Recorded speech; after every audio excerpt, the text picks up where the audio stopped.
अस्सलाम वालेकुम dear students, उम्मीद करता हूँ आप सब ठीक होंगे।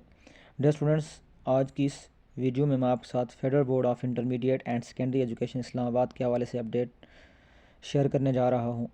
डियर स्टूडेंट्स, आप सबसे पहले मेरे चैनल केमिस्ट्री कंसेप्ट हॉरिज़ॉन को सब्सक्राइब करें और सब्सक्राइब में आल के बटन के ऊपर क्लिक करें ताकि हर नई आने वाली वीडियो आप लोगों को बर वक्त मिल सके। डियर स्टूडेंट्स, इस चैनल के ऊपर मैं पूरे पाकिस्तान से रिलेटेड जो एजुकेशनल इन्फॉर्मेशन होती हैं, जो MBBS और BTS के एग्ज़ाम्स के हवाले से हूँ, federal board, Punjab board, Sindh, KP के, बलोचिस्तान, उनके हवाले से भी अपडेट शेयर करता हूँ। और इंशाल्लाह कल से या परसों से मैं इस चैनल के ऊपर केमिस्ट्री लेक्चर्स भी स्टार्ट करने जा रहा हूँ। तो आप मेरे चैनल की लिंक को अपने दोस्तों के साथ शेयर करें ताकि हर स्टूडेंट जो है इससे फ़ायदा हासिल कर सके। तो चलते हैं डियर स्टूडेंट्स, आज की जो मेरी वीडियो है वो है कि रूब्रिक टाइप मार्किंग क्या होती है। स्टूडेंट्स के क्वेश्चन आ रहे थे, बहुत सारे स्टूडेंट मुझसे क्लासेस में पूछ रहे थे कि सर रूब्रिक टाइप मार्किंग क्या होती है, उसके हवाले से हमें थोड़ा सा बताएं ताकि उसके मुताबिक हम क्वेश्चन को सॉल्व करें। तो मैंने कहा चलें आज इसके ऊपर वीडियो बना लेते हैं, जो स्टूडेंट्स के क्वेश्चंस हैं उनका आंसर दे देते हैं ताकि वो अपने पेपर को उस कैटेगरी के मुताबिक सॉल्व करें।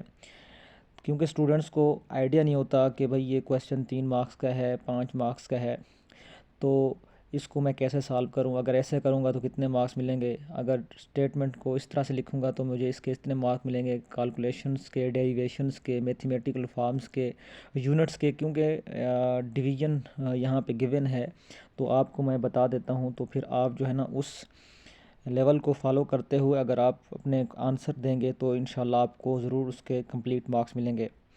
ये जो रूब्रिक टाइप मार्किंग है, लास्ट ईयर से फेडरल बोर्ड ने इसको इंट्रोड्यूस करवाया है जब से SLOs बेस्ड एग्ज़ामिनेशन स्टार्ट हुए हैं। MCQs में तो कोई रूब्रिक टाइप मार्किंग नहीं होती, क्योंकि वहाँ पे आपको पता है कि गलत होगा तो गलत, ठीक होगा तो ठीक, उसके आपको मार्क्स मिलते हैं। लेकिन यहाँ पे आपके शॉर्ट क्वेश्चन जो होते हैं और जो लॉन्ग क्वेश्चन होते हैं, शॉर्ट क्वेश्चन 3 मार्क्स का होता है और लॉन्ग क्वेश्चन डिफरेंट कैटेगरी में डिवाइड होता है 5-6। तो इस हवाले से जो है मैं आपके साथ आज अपडेट शेयर करने जा रहा हूँ। आज की जो मेरी वीडियो है वो क्लास 9th के मुताबिक है, उसके मुतालिक है कि क्लास 9th के जो लोग केमिस्ट्री का पेपर देंगे उसमें रूब्रिक टाइप मार्किंग क्या होती है, उनके मार्क्स जो हैं वो कैसे जो हैं लगाए जाएंगे। तो चलते हैं डियर स्टूडेंट्स, आप देख सकते हैं ऊपर मेंशन है रूब्रिक केमिस्ट्री। ये सेकंड एग्जामिनेशन की एक उन्होंने एक एग्जांपल दी हुई है कि आप जो हैं क्वेश्चन इस तरह क्वेश्चन होगा तो उसको कैसे सॉल्व करेंगे। तो चलते हैं डियर स्टूडेंट्स, हमारे पास क्वेश्चन नंबर 2 है, शॉर्ट क्वेश्चन का B पार्ट होता है, ये तो आप सब लोग जानते हैं, सेक्शन B। इसमें डियर स्टूडेंट्स हमारे पास पार्ट नंबर 2 क्वेश्चन नंबर 2 होता है, क्योंकि क्वेश्चन नंबर 1 MCQs का होता है। तो उन्होंने मुख्तलिफ डब्बे बनाए हैं, एक में क्राइटेरिया मेंशन है जो शॉर्ट क्वेश्चन किस टाइप का है, क्योंकि शॉर्ट क्वेश्चन के टोटल आपके पास 3 मार्क्स होते हैं। ये उन्होंने लेवल 1 मेंशन किया है, लेवल 2, लेवल 3, लेवल 4 और लेवल 5। इन लेवल्स की बुनियाद पे ये एक जो शॉर्ट क्वेश्चन होता है जिसके 3 मार्क्स होते हैं उसकी डिवीजन की जाती है कि 3 में से कितने मार्क्स मिलेंगे on the basis of level. तो डियर स्टूडेंट्स, जैसे उन्होंने एक एग्जांपल दी है, क्वेश्चन नंबर 2 उन्होंने दिया है कि state Boyle's law derive it's mathematical expression. अब ये क्वेश्चन है, ये शॉर्ट क्वेश्चन है, 3 मार्क्स का शॉर्ट क्वेश्चन है। अब उन्होंने बताया अगर आप इसको ऐसे सॉल्व करेंगे तो आपको पूरे 3 नंबर मिलेंगे, ऐसे सॉल्व करेंगे तो आपको 2 मिलेंगे, ऐसे सॉल्व करेंगे तो आपको 0.5 मिलेंगे, अगर बिल्कुल गलत होगा तो रॉन्ग। अब मैं आपको दिखा देता हूँ क्राइटेरिया क्या है स्टूडेंट्स। अब ये जो शॉर्ट क्वेश्चन है आपने इसको अगर ऐसे सॉल्व करेंगे, उन्होंने कहा है कि लेवल जो 1 है इसमें अगर आपकी स्टेटमेंट जो डेफिनेशन है बॉयज़ लॉ की वो मुकम्मल तौर पर ठीक होगी तो आपको 2 नंबर उसके मिल जाएंगे। अगर आप उसकी मैथमेटिकल एक्सप्रेशन सही लिखेंगे तो फिर आपको उसके नंबर मिल जाएंगे, जो आपकी मैथमेटिकल एक्सप्रेशन होती है, डेरिवेशन होती है, जिसमें प्रेशर और वॉल्यूम के दरमियान इनवर्स रिलेशनशिप होता है बॉयज़ लॉ के अंदर। चैप्टर 5 में गिवन है फिजिकल स्टेट ऑफ मैटर में प्रेशर का वॉल्यूम के साथ इनवर्स रिलेशनशिप होता है, वो वाली लिखनी है। फिर उसके अंदर 2 कांस्टेंट होते हैं, आपने उनको मेंशन करना है कि यहाँ P क्या है, V क्या है, और उसके जो कांस्टेंट हैं, क्योंकि बॉयज़ ने टेम्परेचर और नंबर ऑफ़ मोल को कांस्टेंट रखा था, तो ये सारी मैथमेटिकल एक्सप्रेशन में आ जाती हैं। तो आप की डेफिनेशन या स्टेटमेंट भी करेक्ट होगी और उसकी मैथमेटिकल फार्म ठीक होगी तो आपको स्टूडेंट्स 3 मार्क्स मिलेंगे। 2 स्टेटमेंट के होते हैं और उन्होंने बताया मैथमेटिकल एक्सप्रेशन का 1 मार्क्स होगा।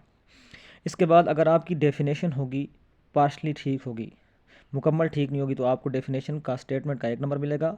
अगर आपकी डेरिवेशन करेक्ट, मुकम्मल तो सही नहीं होगी, पार्शली करेक्ट होगी तो आपको इसका 0.5 मार्क्स मिलेंगे। यानी इससे आपके पास 3 में से 1.5 मार्क्स मिलेंगे लेवल 2 के मुताबिक।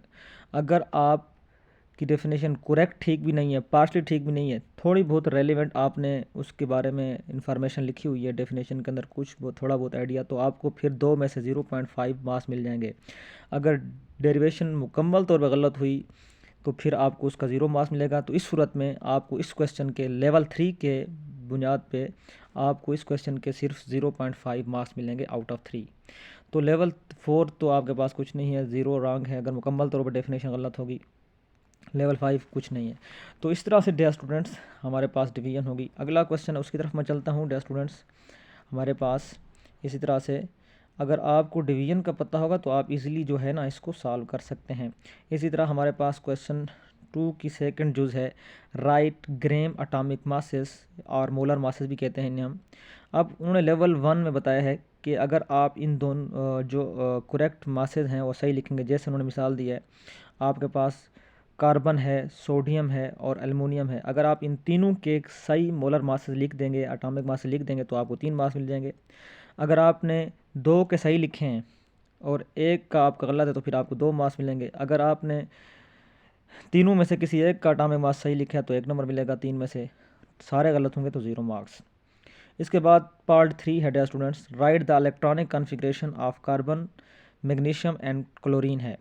अगर आप इन तीनों की इलेक्ट्रॉनिक कॉन्फ़िगरेशन सही करेंगे तो तीनों मार्क्स मुकम्मल मिलता है, 3 मार्क्स मिल जाएंगे। अगर आप 2 की सही करेंगे, 1 गलत होगी तो 2। अगर आप 1 की सही करेंगे तो फिर आपके 2 गलत होंगे तो फिर आपको 1 मार्क मिलेगा। अगर सारी गलत करेंगे तो 3 में से 0 मार्क्स मिलेंगे। इसके बाद डियर स्टूडेंट्स आगे मैं थोड़ा सा चलता हूँ। ये तो अच्छा हाँ, ये इन्होंने एक और शॉर्ट क्वेश्चन दिया है, क्वेश्चन नंबर 4। इसको अगर आप देखें तो उन्होंने कहा है determine molecular masses of ammonia और बी पार्ट में यूरिया NH2 अगर आप dear students correct molecular masses of ammonia, अगर आप एक का अगर सही लिखते हैं तो आपको उसके 1.5 मार्क्स मिल जाएंगे। अगर दूसरे का भी करेक्ट लिख देते हैं तो उसके भी यानी टोटल 3 मार्क्स मिल जाएंगे। अगर दोनों का मोलर मास मुकम्मल सही नहीं है, पार्शली दोनों ठीक है, तो आपको 2 मार्क्स मिलेंगे, एक उसका। अगर दोनों मुकम्मल गलत हैं तो 3 में से 0 मार्क्स मिलेंगे। इसके बाद अगर हम बात करते हैं right the common names of group, ये तो पहली कंडीशन में थोड़ी सी चेंज कंडीशन वाली चीज़ें बता देता हूँ। अब जिस तरह हमारे पास ये 3 पार्ट हैं इलेक्ट्रॉनिक कॉन्फ़िगरेशन के, उन्होंने इलेक्ट्रॉनिक कॉन्फ़िगरेशन के example the, electronic configuration determine the group and period. उन्होंने 3 आपको एटम्स की इलेक्ट्रॉनिक कॉन्फ़िगरेशन दी हुई है, कह रहा है कि इनका ग्रुप नंबर बताओ और पीरियड नंबर बताओ। लेवल 1 के मुताबिक अगर आप इनका ग्रुप नंबर और पीरियड नंबर जो है सही बताएंगे तो एक ए पार्ट का 1 नंबर, बी पार्ट का दूसरा नंबर और तीसरा नंबर हमारे पास सी पार्ट का है। यानी तीनों का आपने ग्रुप और पीरियड नंबर बताने हैं। अगर मुकम्मल सही बताएंगे तो सबका 1-1 मार्क्स है, तीनों में 3 नंबर मिल जाएंगे। अगर सबका पार्शली बताएंगे, आधा ठीक होगा, तो फिर 0.05 हिसाब करें 1.5 मार्क्स मिलेंगे। अगर मुकम्मल गलत होंगे तो 0 मार्क्स मिलेंगे 3 में से।